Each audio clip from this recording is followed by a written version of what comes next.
Nous voici aujourd'hui dans la salle égyptienne, la salle des momies, au musée d'histoire naturelle et d'ethnographie de Colmar. Il y a 3 momies au musée d'histoire naturelle. Il faut savoir que le muséum est un des rares musées d'Alsace à avoir des collections des 5 continents.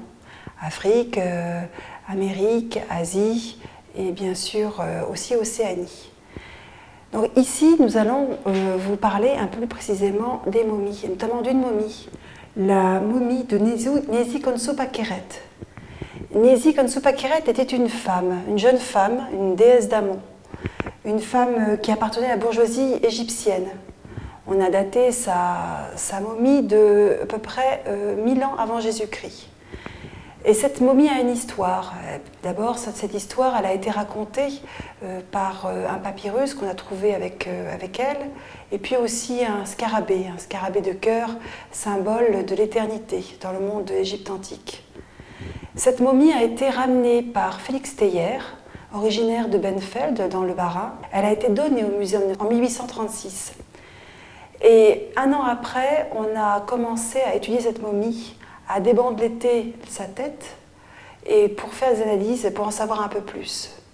Il faut savoir qu'à l'époque, il était courant de rapporter de voyages des animaux, des objets, et il se trouvait que souvent les voyageurs alsaciens rapportaient dans leur voyage, dans leurs valises, des momies et leurs sarcophages. Ici sont présentés séparément donc la momie de Nézi Khonsou Pakhéret et à côté un sarcophage, plutôt un cercueil en bois de sycomore. Mais, chose curieuse, il ne correspond pas à la momie. Pourquoi? Tout simplement parce que c'était une arnaque commerciale. À l'époque où Félix Teiller, qui était en poste au consulat à Thèbes, en Égypte, a voulu acheter cette momie, on lui a fait croire que la momie était très ancienne, 1000 ans avant Jésus-Christ. Et que c'était la momie d'un prêtre, Panéhésie, grande famille. Et ce sarcophage donc était très ancien, plus ancien que la momie.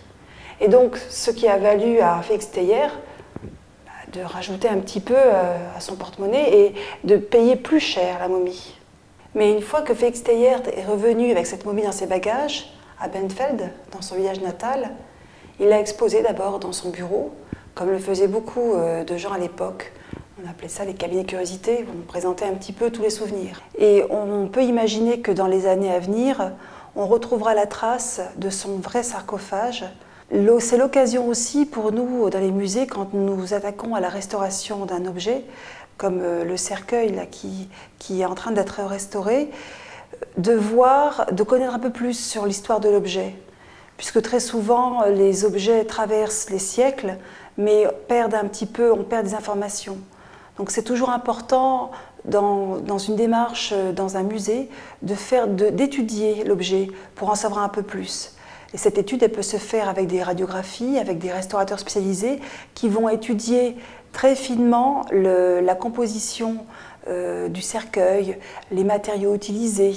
On utilise une sorte de bitume, par exemple, qui va recouvrir les bandelettes en lin. Et c'est grâce à ces techniques scientifiques qu'on peut vraiment connaître un peu plus sur l'objet et en connaître aussi un peu plus sur les techniques de momification, techniques spécifiques à l'Égypte antique qui ont permis aussi aux Égyptiens de nous léguer des corps en très bon état, momifiés. Et d'ailleurs, ça fait l'objet d'une animation au musée qui a beaucoup de succès auprès des 7-12 ans. La momification a été aussi utilisée pour momifier les animaux. Car en effet, on a trouvé beaucoup de momies animales, que ce soit chats, aigles, crocodiles, dans les tombeaux à côté des corps humains. Donc vous verrez dans cette salle, lors de la visite au premier étage du musée, de nombreuses momies de chats, faucons, crocodiles qui sont présentées dans une vitrine à côté.